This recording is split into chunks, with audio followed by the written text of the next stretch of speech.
Hey, what's up, everyone? Dragon back again here to tell you that you should be reading Watchers.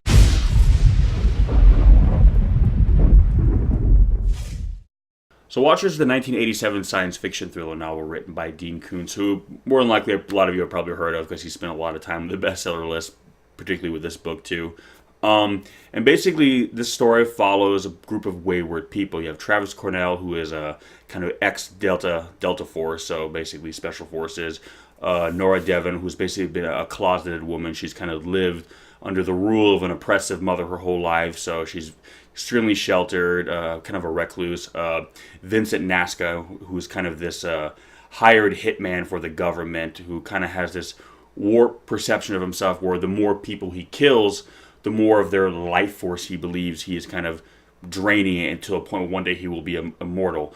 But the two characters that are really make this story what it is the character of Einstein, which is a genetically engineered golden retriever, who it basically has been created to be hyper intelligent. He has the intelligence of a human being. He's capable of understanding speech, learning speech, not physically being able to speak it, but basically you can speak to him like as you would a normal person, and he'll understand you. And through the course of the story, actually learns how to write, kind of using a pencil to kind of type on keyboards, or using kind of Scrabble cubes to kind of spell out words.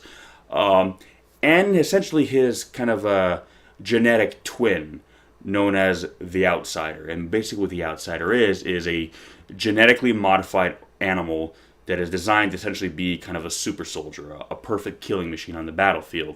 And the way these two are supposed to work in tandem is that they kind of something of an empathic link, if you will. It's not really explained super clearly. It's kind of left a little bit up to interpretation, but essentially they can sense one another. So essentially you go put Einstein in the battlefield. You figure he looks like a normal dog. He can go behind enemy lines. No one thinks twice about him. And then the Outsider will kind of hone in on him and get to the enemy camp and basically kill everyone. The problem is the Outsider keeps trying to kill Einstein. The Outsider is terribly jealous of Einstein because the Outsider is, well, a horrific monster. When they were initially trying to create them, it came out accidental. They were initially just kind of trying to create something that was effective as a killing machine, but its appearance was kind of a shock. It was something of an accident. It didn't mean for it to come out looking so grotesque. And essentially, the government kind of figured out, well, if this thing is scaring the shit out of all the lab techs, imagine what the enemy will feel like when they see this thing coming at them in the dark on the battlefield. So from that point on, they began trying to modify this thing to look more horrific, look more monstrous, to when you get to the final one, it literally looks like an abominable freak of nature, just pure nightmare fuel. And it's on purpose. The problem with that is that the Outsider itself has again sentient intelligence like Einstein, so it is very much aware of itself, and it is so horrifying to look at that it itself can't even stand the way it looks. It's known for smashing mirrors. It doesn't like seeing its own reflection, and it is again jealous of Einstein because Einstein is showered with affection and people feel a natural affinity towards him, where when they look at it, they just feel a natural revulsion, and it can sense that, and it knows what it is, and it knows how people look at it. So, fast forward a little bit, these two both break out. They both go on the run, with the Outsider immediately tracking Einstein. Now, Einstein basically runs in with Travis, and Travis first doesn't really know what to think of it, thinks he's a lost dog, so basically he takes Einstein in, and over the course of time, starts realizing that Einstein is not a normal dog, and it's kind of interesting. They kind of develop a little bit of this buddy relationship. So it's not just like a boy and his dog, but it's almost a bit of like a kind of like a buddy cop relationship almost, where they kind of play off each other, and then they kind of meet Nora, and basically she ends up falling in line with them because Travis essentially helps kind of get rid of an abusive stalker that's been going after her, and because she has no social skills and doesn't know how to deal with that whatsoever. Basically she's kind of like a vulnerable lamb in the world. And much like Einstein in that sense, we're very empathetic but has no real skills in the real world. And Travis kind of finds himself kind of sheltering both these people, but it's not completely one-sided, because on the flip side to that, Travis is kind of a wounded heart, if you will. His wife had died previously, and he had kind of left a void, and he's kind of become something of an outsider himself. He's become kind of removed. and it really doesn't really want to connect with the human race anymore. Ironically, in it, the irony there is that this woman and this man who basically have very, very poor social skills learn how to rejoin the human race with the help of this dog. And this dog kind of teaches them how to open up again, how to connect, and these three kind of become a family. All the while, the outsider is after Einstein, and the problem with that is that everyone who comes in contact with Einstein, he leaves something of himself on them that the outsider can pick up.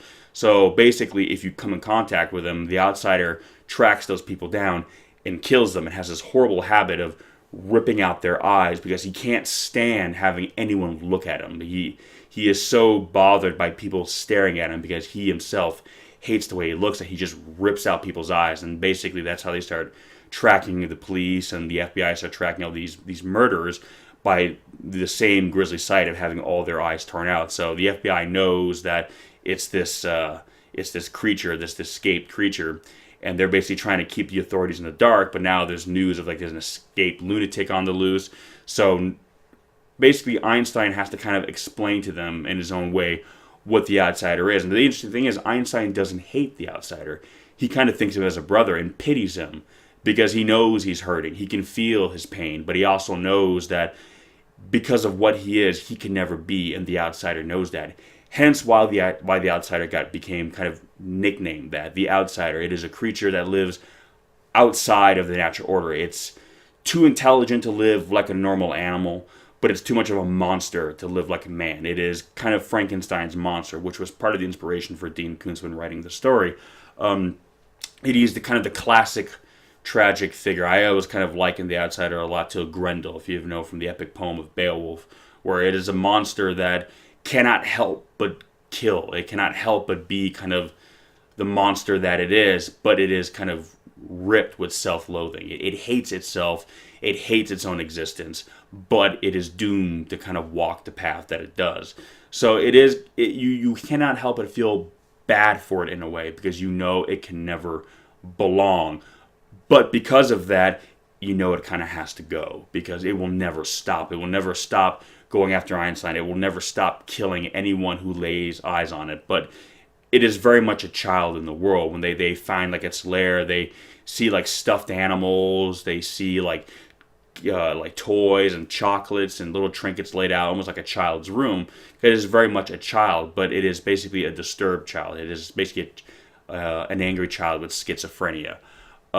So basically, now you enter Vincent Nasco, this person who believes that he is, going to achieve immortality, who's kind of been put on the case to kind of track down Einstein and basically kill anyone who, who's with him. So basically, what do all these characters have in common? They're all people who are missing something and who feel that the only way they can complete themselves is to find it in each other. For Vincent or Travis and Nora, it's kind of finding something that either was lost or wasn't there. For Travis, it's finding a love that he thought he will never find again after the loss of his wife. For Nora, it's finding someone who can love her for her, something that she her whole life was told she would never have. For Einstein, it's finding kind of a family, people who will not see him as just essentially like a lab rat, but people can accept him as an individual. And for the outsider, he feels he needs to kill his brother. He feels he needs to murder his brother to get some kind of vindication, to get some kind of validation for himself. And for Vincent, it's, I want to be immortal. So it's a story about people who have a hole inside of them and who are trying to fill a void. And it's about basically finding that thing that you're missing in someone else, not being alone anymore, not being on your own and trying to live your life on your own, but finding a connection with other people. And for some of these characters, it's a positive connection. For some of the other ones, it's a very, very negative connection, but it's still about connecting with them in some way. And it's kind of a bit of an analogy about how we live our lives, is that we, as the world kind of increasingly advances, we find ourselves kind of isolating ourselves more and more and distancing ourselves from kind of basic contact with one another. And this story kind of focuses on kind of the importance of not losing that, kind of the strength you can find in, leaning on someone else. Basically, the concept of family. There also is an interesting bit of allegory here, is that the outsider and Einstein are both creations of man, and both can kind of be viewed as mirror images, if you will. Einstein represents humanity's potential, the good humanity could maybe achieve. Einstein is not a malevolent creature of any kind. He's kind of the perfect kind of peaceful entity, if you will. He's not mean-spirited. He's extremely intelligent, and basically is kind of an example of what we can maybe achieve if we're going to enter an age of genetic engineering. Maybe we can use that to kind of remove the negative qualities in humanity. We'll kind of cleanse ourselves of that which makes us so dangerous.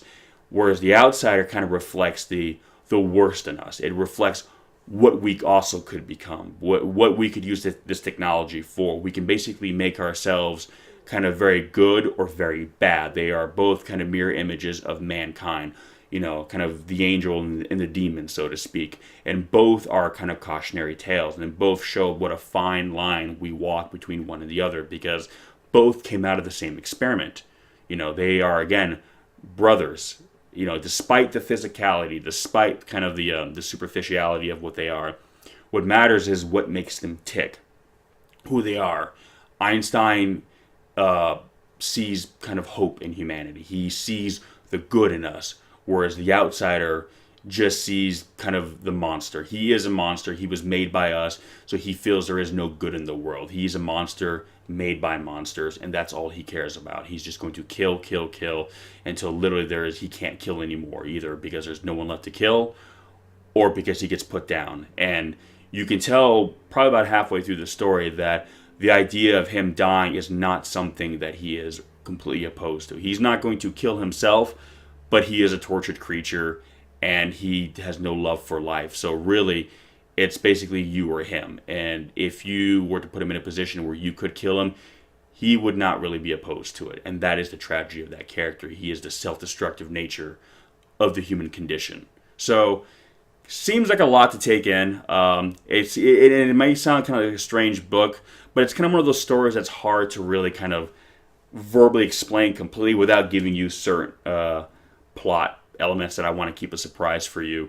But like I said, this is a story about connecting with people. It is a story about, again, we all feel like sometimes that we're missing something, that we have a hole in ourselves, and that can come from tragedy, that can come from just never having something, but looking out and seeing other people who do have that and wishing, why can't that be me? Regardless of why you feel that way, we all have felt that way at some time, and if we're lucky, we're able to fill that void with the thing that we need. And if we're really lucky, that thing that we need is not something that is self-destructive. But unfortunately for some people, it very much is. So my recommendation that you should be reading Watchers. It's a really, really great book. There have been a few movies made based on it.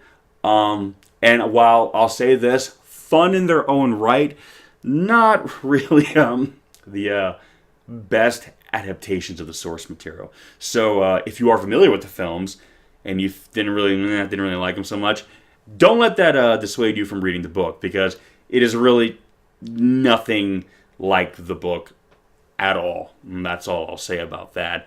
And if you have read the book and you're curious about check the movies, go ahead and check out the movies. They are good fun for what they are, kind of B-movie creature features, so not writing them off. But if you're looking for a book that has got a lot of layers and really makes you kind of think about kind of what we take for granted in life with ourselves, this is a good read. And it was a pleasant surprise when I picked it up and I read it for the first time, and one that I enjoyed going back to. So yes, Watchers by Dean Koontz. Have you read it? If so, what did you think? If not, are you curious to read it now? I'll leave some links where you can pick it up in the description section below. So by all means, check it out. And we'll catch you on the next one. Peace!